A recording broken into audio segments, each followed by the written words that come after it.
Good evening and welcome to JoyNews Prime. Welcome to you live from our studios here at Kugumlemle. We're live on DSTV channel 421, GoTV channel 125 and around the world on myjoyonline.com. My name is Faustina Safo. Tonight on JoyNews Prime, overwhelming grief at the ceremonial gardens of the presidency as a family member of the late Alhaji Muniri Muhammad collapses while the nation mourns victims of the devastating helicopter crash. We'll take you live to the crash site for the latest on the investigation into how the Z9 military helicopter carrying the Defense Minister, Dr. Edward Omane Boamah, Environment Minister Alhaji Murtala Mohammed, and 6 others went down on Wednesday, killing all 8 on board.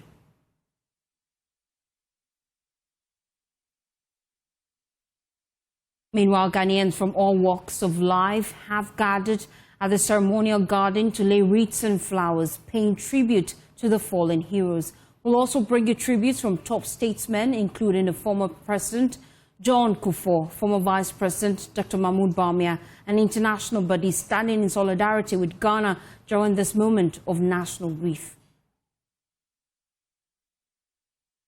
Also tonight, preliminary results from forensic examination on the deceased are expected soon, with findings anticipated by midnight. Later at 8 p.m, Pius Kujubaka comes your way with Prime Business. More business associations expressed their condolences to the families of 8 persons killed in the helicopter crash near Adansi in the Ashanti region.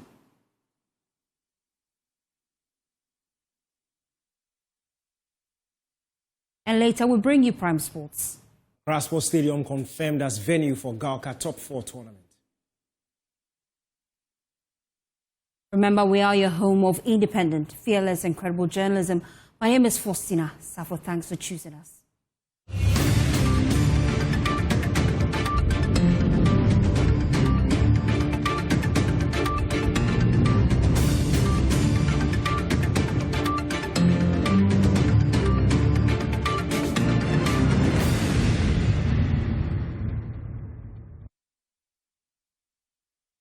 As the nation observes a 3-day mourning period for the 8 lives lost in the tragic helicopter crash, emotions run high at the ceremonial gardens of the presidency. A family member of the late Alhaji Muniri Muhammad, one of the 8 victims, was overcome with grief, collapsing in shock. The First Lady was also visibly distraught, breaking down in tears as she paid her respects. We'll bring you those details soon. Meanwhile, a sober atmosphere pervades the homes of the deceased ministers who lost their lives in that tragic helicopter crash. JoyNews Checks reveals the bereaved families, particularly the wives, are still grappling with the reality of their loss, struggling to come to terms with the void left. Michael Ashali paid a visit to the homes of the late ministers and captured the depth of their grief in the following report. Grief still hangs heavy in the homes of those lost in Wednesday's helicopter crash. On Friday, CEOs of state-owned enterprises visited to offer condolences. They were led by Professor Kwesa White of the State Interest and Governance Authority. Their first stop, the home of the late Defense Minister, Dr. Edward Omane Boamah. His wife sat quietly among mourners, her distress clear to all. We also came to assure them that all the state-owned agencies and enterprises are standing in solidarity in this grief. Today here we are referring to Dr. Omane as late. It looks like life itself is unpredictable. Next was the home of the late Environment Minister, Dr. Ibrahim Murtala Mohammed. For James Kluche Aveji, Murtala's death means promises will remain unfulfilled. Murtala has even promised that all the members of the Public Accounts Committee of the 8th Parliament, who were appointed by His Excellency President John Dramani Mahama into ministerial position, he will lead the team, the group, to come and pay me a visit in my office as Security and Exchange Commission. But he has never been able to do that before this untimely death. Lawyer Eduji Tamaklo called Murtala's life a model worth emulating. He's a man of deep faith. His faith in Islam, he's never hidden it. I've seen instances where you see him, recite the Quran effortlessly. And I think he's someone that we'll remember greatly. I want to use this platform to wish the wife, the children, the family, my deepest condolences. Leader of the Movement for Change, Alan Kojo Tremante, described the victims as young and full of promise. We've lost such a young, promising leader for our country, but God knows best. We pray for his soul. At the home of Alhaji Muniru Muhammad, the scene was the same. Tears, silence, and deep loss. Members of parliament from both sides of the house also came. Deputy Minority Leader Patricia Pejie struggled to hold back tears. What is even agonizing is the fact that you begin to wonder what happened. How did they feel? Were they dead before they start burning? I mean, these agonizing periods, it's something that we always focus on when we're given the opportunity. So it's a very painful death. Central Town MP Alexander Hotoje shared the memories of his last meeting with the deceased. He would just come and hold my hand. My brother would come and say, what is your problem again? Before we realize, he would draw me to his car. He would open the boot and he would give me smoke all the time. So if you get to my house, I have Mutalas smoke, not less than 4. We were, as usual, joking, cracking all kinds of jokes that we could. Little did I know that my brother was indirectly informing me that he was going away from me. 3 days on, the condolences keep pouring in. But so too does the pain still etched on the faces of those left behind. For Joy News, Michael Ashale.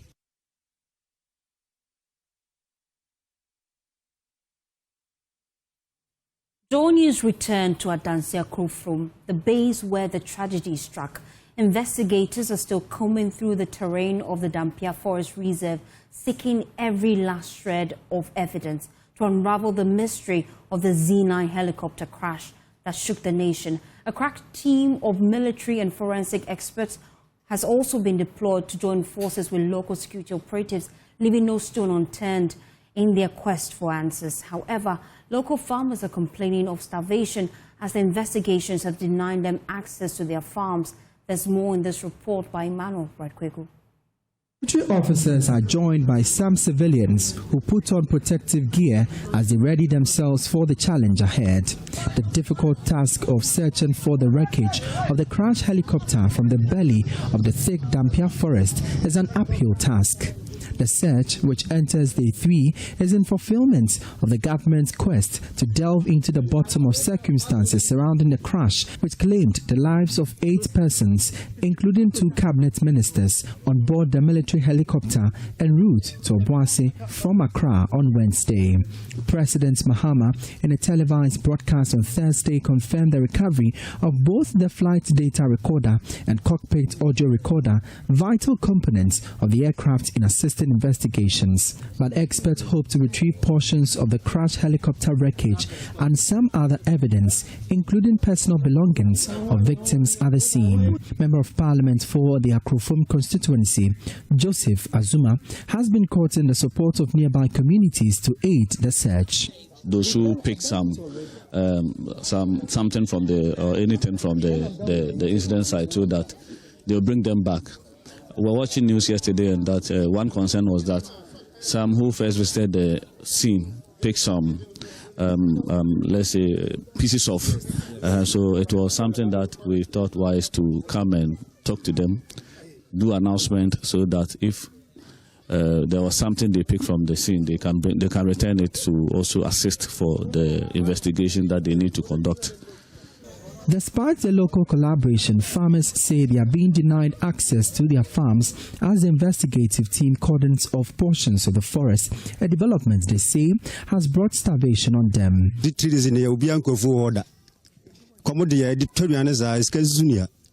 For 3 days now, we haven't had access to our farms. We are buying from the streets, but we have no money to buy them.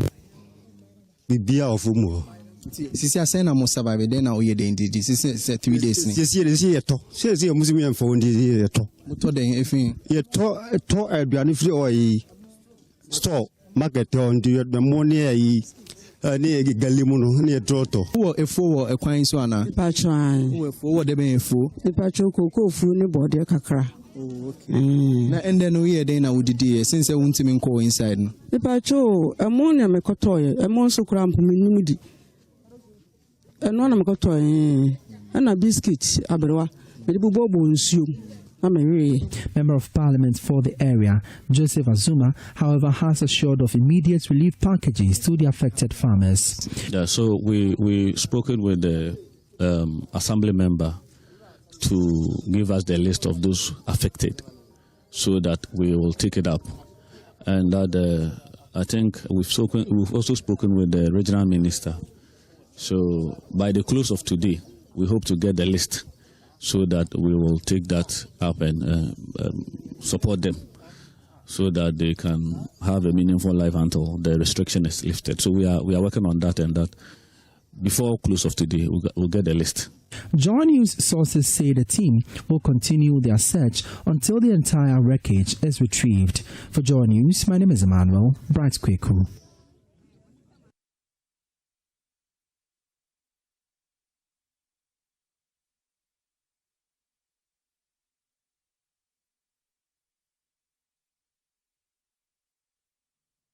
Well, let's do more on this. The Africa Development Council is urging the Ghana Armed Forces to ground all military aircraft immediately for safety inspections following the August 6th helicopter crash. The council, while extending its condolences to the people and government of Ghana, is calling for urgent non-destructive testing of critical components like the turbine blades, propellers, and welded joints. Coming up on your screens now is that statement coming from ADC, and it reads that the Council is of the view that all military aircraft of the Ghana Armed Forces be grounded and thoroughly examined or inspected to ensure they are airborne worthy.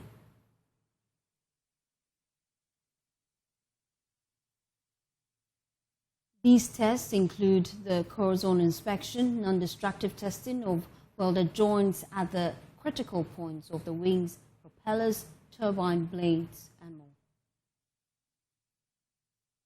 The Council advises that until the airborne worthy test is carried out, the President and his entourage must resort to the use of airborne worthy private jets.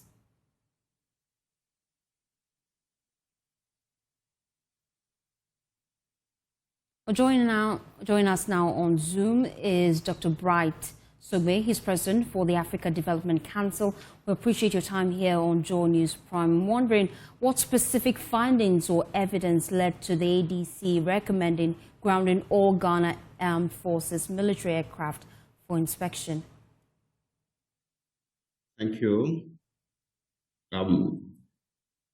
Well, as it is, what happens on Wednesday is accident, and it is not intentional.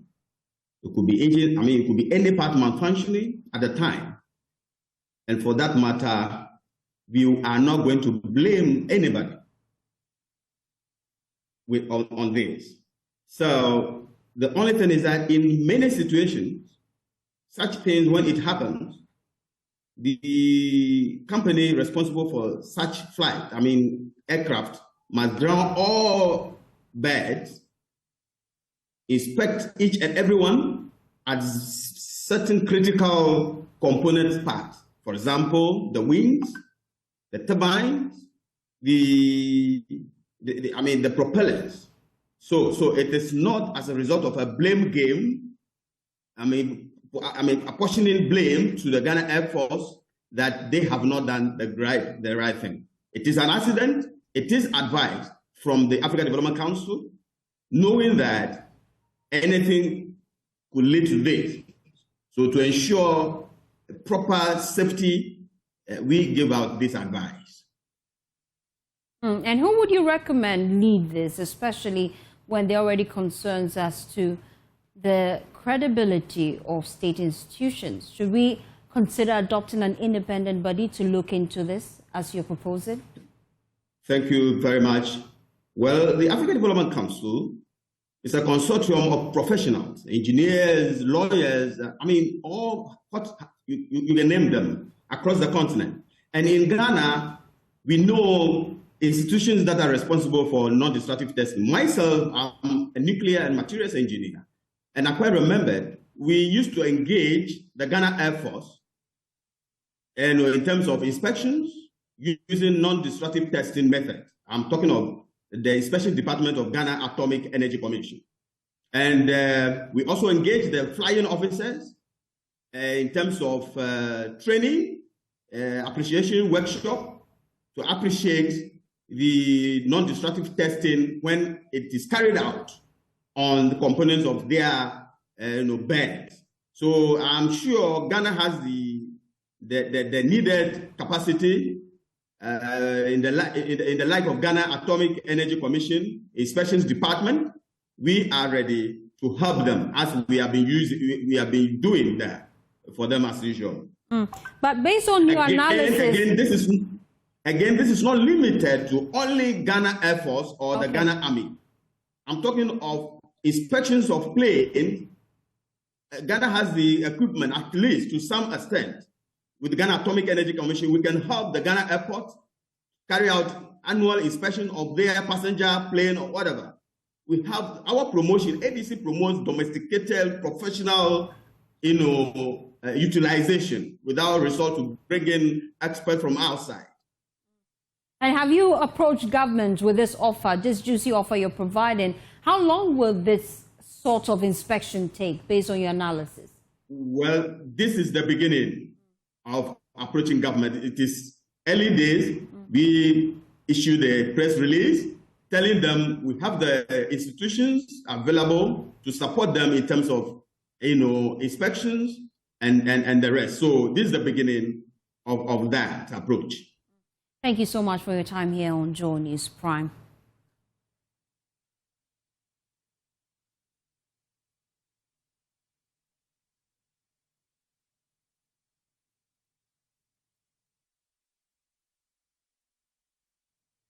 As the nation awaits answers, investigators focus on the military helicopter's black box, a crucial flight recorder that may reveal the truth behind the tragic crash. Despite its name, did you know that the black box is not black? Here's a News Desk report. The black box in airplanes refers to two essential flight recorders that are crucial for investigating accidents and understanding the final moments of a flight. Despite the name, these devices are actually painted bright orange to enhance visibility during recovery operations. The black box is built to withstand extreme conditions, including high-impact crashes, intense fires, and deep-sea pressure. It is usually installed at the rear of the aircraft, as this section is more likely to remain intact in the event of a crash. There are two main components of the black box: the Flight Data Recorder (FDR) and the Cockpit Voice Recorder (CVR). The FDR captures a wide range of technical data from the flight, such as airspeed, altitude, heading, and engine performance. It can record hundreds to thousands of parameters depending on the aircraft systems. This helps investigators reconstruct the plane's trajectory and system behavior over time. The CVR on the other side records audio from the cockpit, typically covering the last 2 hours of a flight. It captures pilot conversations, radio transmissions with air traffic control, and ambient sounds in the cockpit, such as the alarms or engine noises. This audio evidence provides insight into the crew's actions, decisions, and possible problems they encountered before an accident occurred. In addition to their rugged design, most black boxes are fitted with an underwater locator beacon (ULB) that activates when submerged in water. This beacon emits signals for up to 30 days, assisting search teams in locating the device. Overall, The black box serves as the memory of the aircraft, playing a vital role in improving aviation safety and preventing future accidents by revealing what went wrong or right during a flight. The sources for this information are the Federal Aviation Administration (FAA), Bureau of Aircraft Accident Archives (BAAA), and National Transportation Safety Board (NTSB).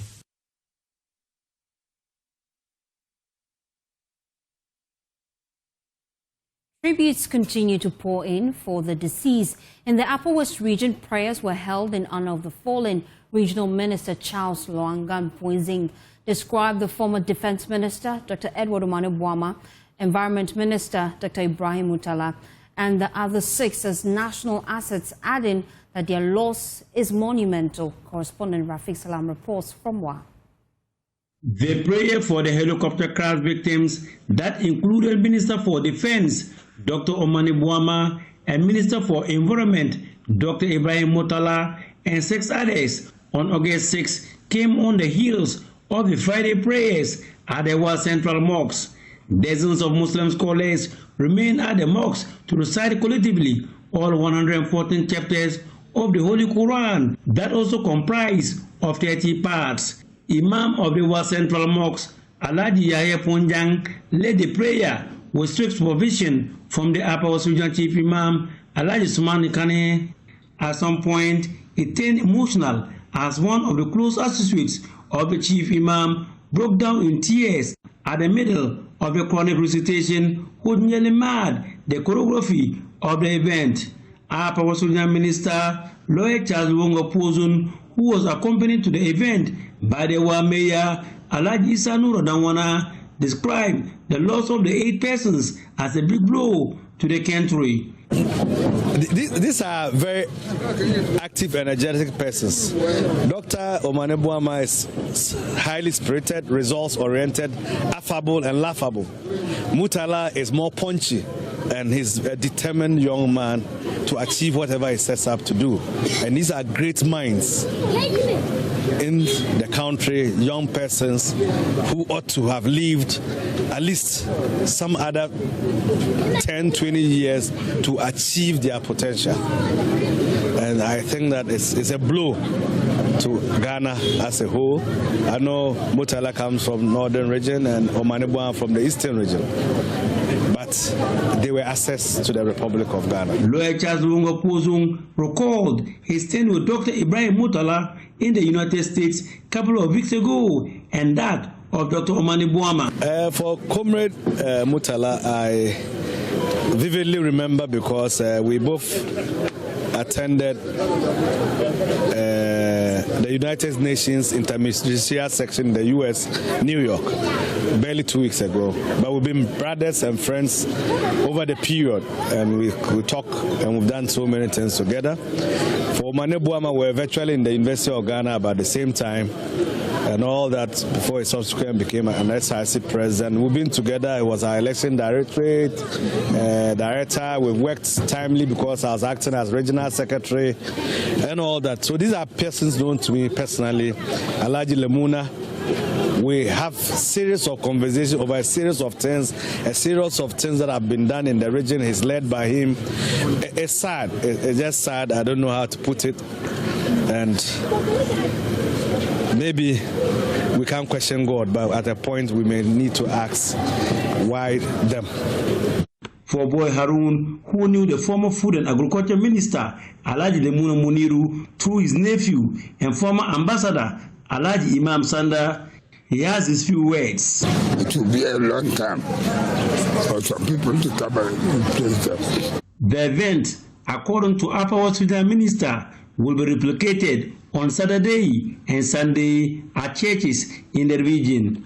Reporting for JoyNews, Rafiq Salam. Wow.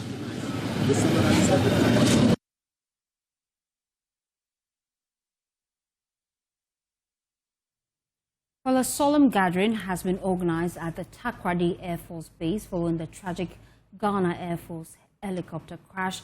Among the victims are 3 crew members based at the Takoradi Air Force Base. My colleague Natalia Kwanzaa joins us live from the grounds where we're told that a candlelight event has been held in honor of the deceased. Ina, what can you report? Yes, so Faustina, when you get to the Takoradi Air Force Base there, where I'm standing is where the plane usually departs from. The whole air is filled with grief. You can see solemn and sorrowful faces right here. The event is yet to start, but I can tell you for a fact that Faustina, looking at the military officers here, this is not the usual military officers that we know within the Western region. These men who have lost their lives here are not people known just for their uniforms, but their fathers, their sons, their colleagues, their brothers to people. But now they are holding tightly onto the very memories that they have shared with these people. The information I have gathered on ground that the squadron leader Peter Anala was posted here to the Takoradi base in 2022, while the flying officer was posted here to the Takoradi base in 2019. Faustina. And we're expecting that ceremony to commence shortly. Thank you, Ina, for that update. And tributes are pouring in from around the world. Let's take you now to the northern region. There has also been a ceremony held there at the Tamale Central Mosque in honor of the deceased. The Northern Regional Minister, Adolf John Ali, also visited the family home of Squadron Leader Peter Bafemi Anala, one of the victims, to deliver the President's condolences. There's more in the following report.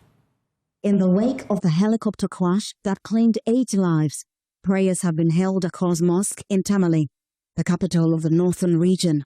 The Northern Regional Minister, Adolf John Ali, first stop was at the family home of Squadron Leader Peter Bafemi Anala, one of the victims. The minister met with the family leaders and then with Peter's mother, conveying the President's message of condolence.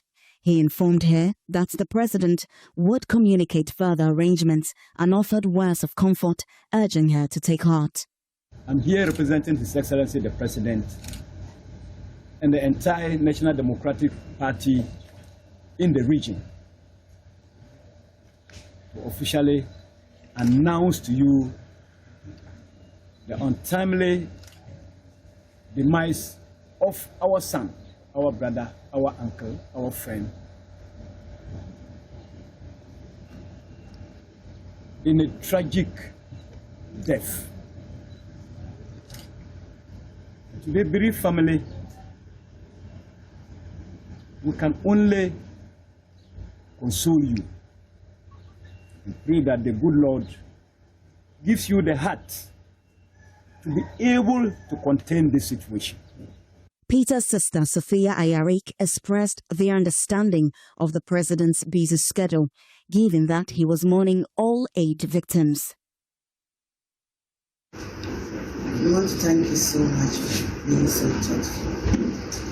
But we understand the pressure that this has brought to bear on President Mahama. Even as we are mourning as individuals with the 8 people, he is mourning the 8 in one. So we understand the stress that he's going through. But if he has been thoughtful enough to send you both to us to come and commensurate with us, we are grateful. We pray that the good Lord himself who has called them will grant them a befitting resting place in his bosom. The minister also attended the Tamale Central Mosque, where he conveyed the President's message to the Muslim community. The Northern Regional Chief Imam, Sheikh Abdul Salam Ahmed, prayed for the souls of the departed.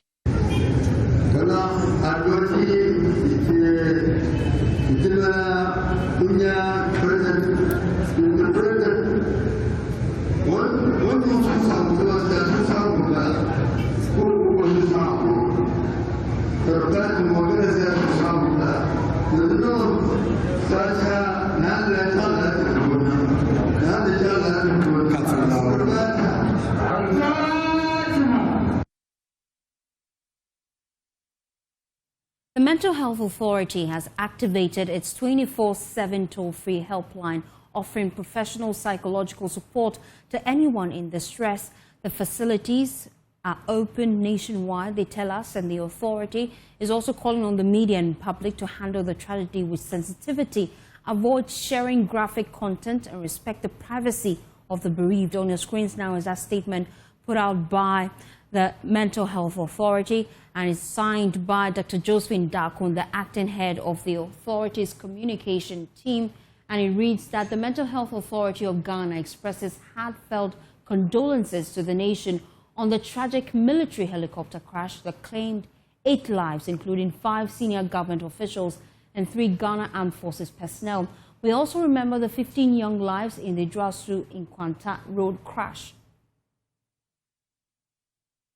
These events have left many emotionally shaken. If you're experiencing distress, professional help is available. And they put that toll-free number there, 0800-678-678. You can call the number if you feel you need mental counseling, and it's available 24/7. The Mental Health Authority has also told us that mental health facilities nationwide remain open for support. A statement goes on to state that we urge the public and the media to be sensitive and respect in discussions, avoiding graphic content and speculation. Let us respond with compassion, unity, and care. Grief can be overwhelming, but no one should go through it alone.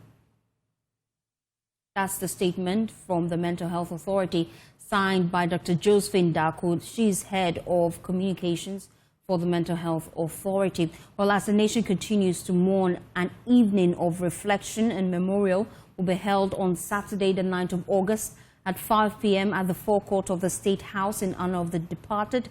Books of condolences, we're told, will be opened simultaneously from Sunday, 10th of August to Thursday, 14th of August 2025 at the following locations, which is coming up on your screen shortly, just giving us a background on some of the key things. And just like I told you, that on the 9th of August, 5 p.m., the nation will gather at the forecourt of the State House for that evening of reflection and memorial in honor of the departed colleagues.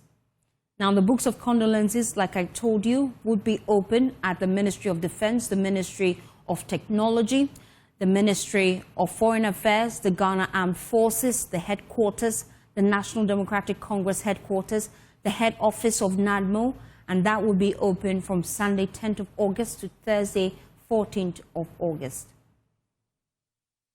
On Friday, the 15th of August, an interdenominational national state funeral will be held for the 8 heroes at the Black Star Square.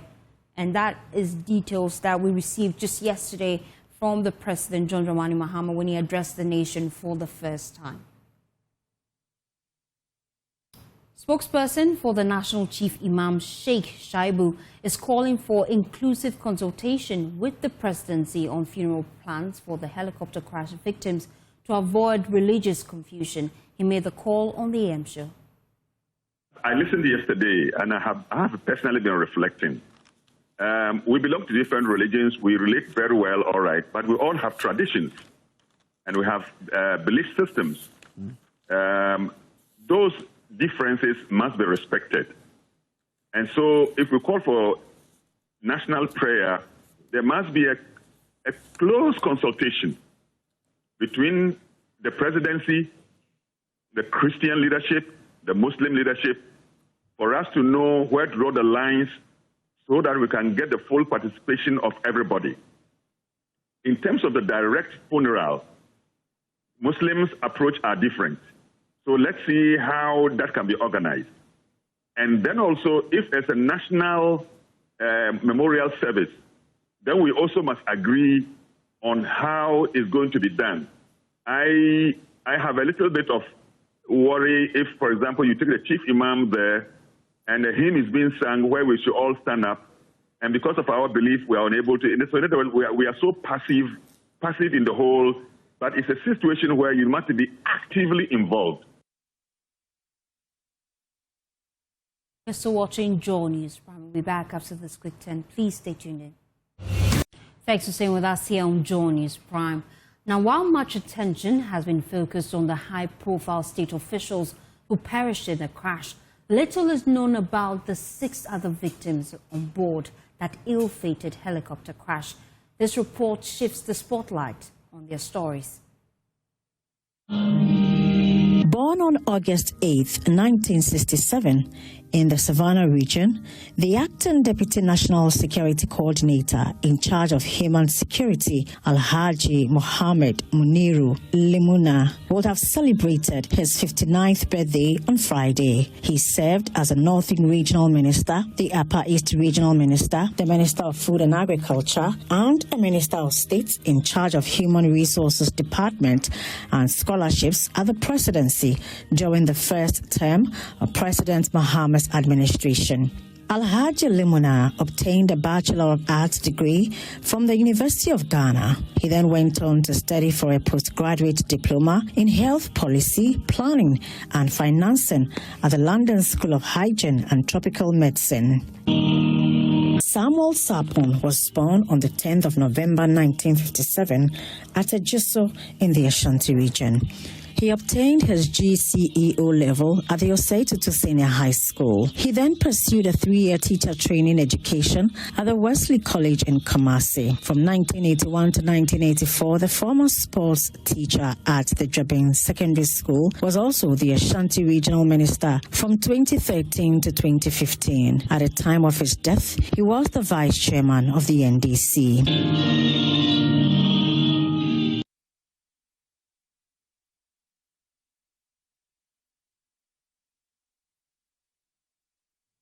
With tears in their eyes, head down and heavy hearts, they laid wreaths and lighted candles in memory of the 8 who died on Wednesday. The neatly trimmed green grass at the forecourt of the Jubilee House housed the grief laid on them by each person who passed by. My colleague Hannah Odami has been engaging some of them. First, the first vice chairman, the chairman of the NDC Council of Elders, Alhaji Mahama Idrisu, and a member of the NDC External Trainers for Election 2024, Kelvin Wayotete. We are here as Council of Elders of the National Democratic Congress to lay the wreath in honor of our colleagues. We'll extend our sympathies to all their relatives, the country, and our head of state, President John Dramani Mahama, for this irreparable loss. May all our colleagues rest in perfect peace. I have been following election of the NDC in training polling agencies 2000, the year 2000. But never in my life have I ever met such a person like Dr. Omani Buama. Precision, accuracy is his hallmark.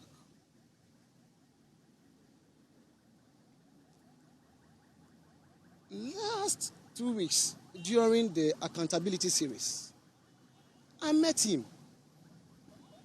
And we rescheduled a meeting.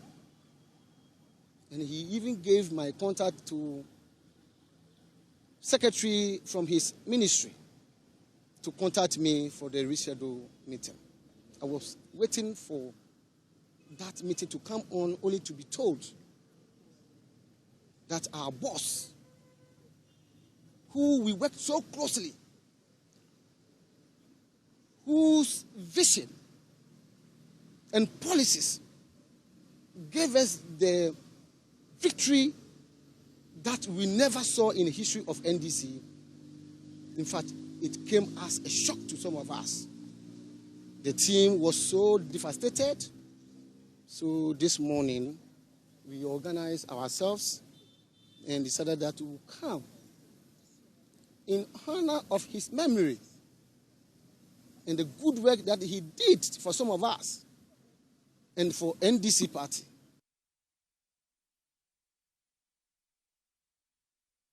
Let's also hear from the Director General of the Ghana Prison Service, Patience Bafo-Boni, who spoke on behalf of the Prison Service, the Ghana Fire Service, and the Ghana Immigration Service, as well as narcotics control. It's a bad day, and for us, it's so painful because there are some of them we work closely with. And on Monday, we interacted with most of them, only to hear on Wednesday that they have perished. Considering the circumstances under which the bizarre accident occurred, makes us reflect on what life is all about. 1 minute you are talking, 1 minute you are lifeless. I think that it is an opportunity for all of us to reflect on our day-to-day activities and ensure that every minute along the way, we have a very good relationship with our Maker.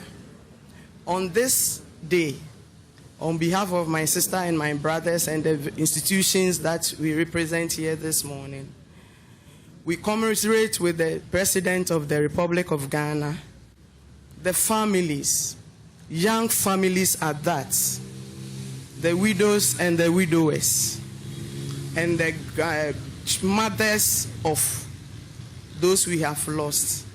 We can only pray that God, in His infinite wisdom, will make them strong as the days go by. And to everybody here, we say that may the good Lord continue to protect us in the days ahead. As we all know, tomorrow is unknown. May the good Lord protect all of us. Well, my colleague Maxwell Awawa has been stationed at the presidency all day, just bringing in some of the key interviews you've seen on television. He wraps all that for us in this report.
NDC.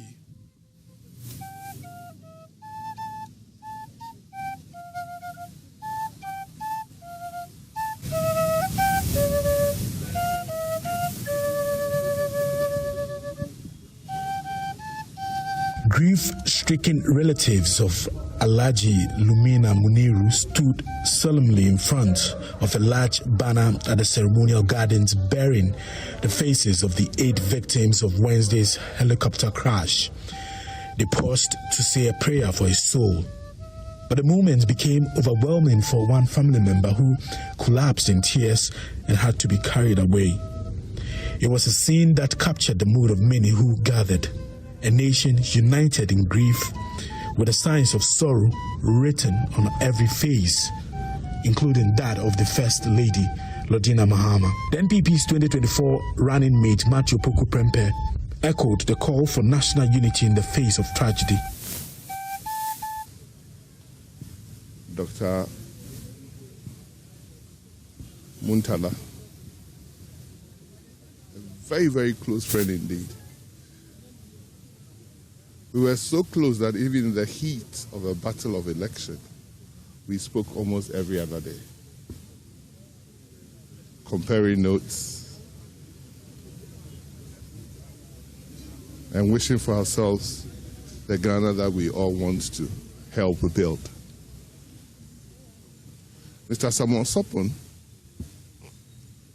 is probably the only KMA mayor in the last 25 years whose tenure I attended every single KMA program that MPs were invited. He was a very, very good friend and somebody we shared lots with. For all these, plus other noble servants of Ghana, life to be perished, all I can say that we politicians must understand that the work we do day in and day out should inure to the ordinary citizens of this country. The welfare and the well-being of the average Ghanaian should be something that we strive for every day. Chief Executive Officer of the District Roads Improvement Program, Nilanti Vanderpoy, shared fond memories of the deceased, adding that their deaths should inspire a decisive crackdown on illegal mining. And the eradication or elimination of Galamsey. Okay. We should be ruthless. Okay. We should be ruthless.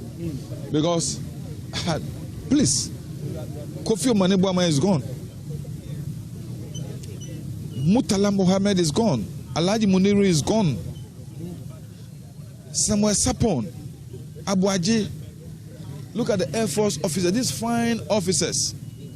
Please, I don't think any Galamsey, any ruthless tackle of this Galamsey menace can be equated with the lives we have lost. We should go ahead and finish them. Leading NDC member Atuahoy paid tribute to the two fallen ministers, Dr. Omane Boamah and Dr. Murtala Mohammed.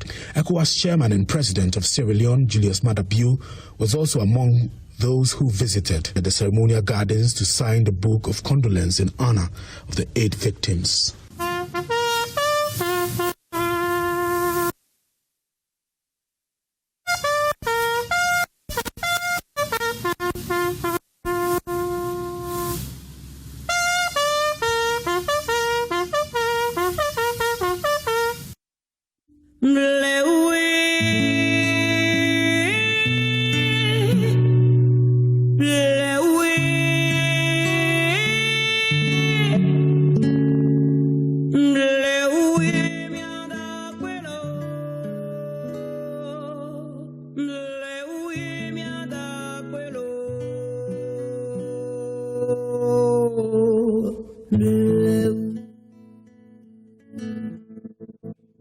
And indeed, the nation still mourns. Away from that, the Kaneshie District Court has remanded Bright Away, the key suspect in the murder of Immigration Officer Stephen King Amwa, for 2 weeks to allow for further investigations and legal advice from the Attorney General.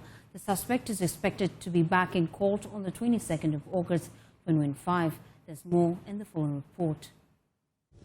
Bright Away, the key suspect in the gruesome murder of former Immigration Officer Stephen King Amwa, has been remanded for 2 weeks by the Kaneshie District Court. He's set to reappear before the court on the 22nd of August 2025. Now, Bright is accused of killing Stephen Amwa, who was said to be his close friend, somewhere in July. He was first sent to the Kwabianya Circuit Court, but was later transferred to the Kaneshie District Court due to the magnitude of the case. Of family members, including the elder sister of the deceased, King Amwa, called for justice, saying that they do not want the death of their late brother, father, and family member to be in vain. Give me the money.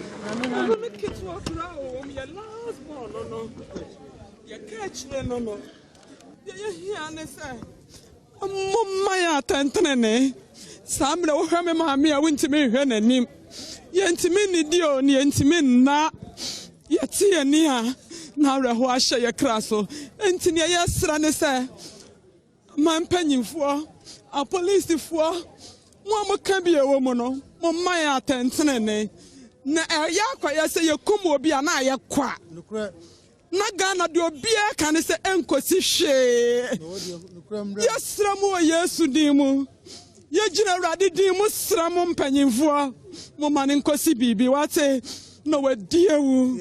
Bright Away is accused of killing Stephen King Amwa and burning his body. He was subsequently arrested and arraigned before the court. On the first day in court, the late Stephen Amwa had family members, supporters of Arsenal Football Club and Kotoko Football Club all trooping in to the Kwabinya Circuit Court to throw their support behind him. Well, same was witnessed when the key suspect in the murder, Bright Awe, appeared at the Kaneshi District Court. We await when he reappears before this very court on the 22nd of August to see how this case will go. From the Kaneshi District Court, my name is Kenneth Jesse for Joy News. Well, that's how we wrap up JoyNews Prime. For more news, please log on to myjoyonline.com. We have some good stories there. You can update yourself with some of the key happenings. Top story there, Defense Committee vows thorough review of helicopter crash probe findings. You can read that as well as other top stories on myjoyonline.com. My name is Faustina. I appreciate your time.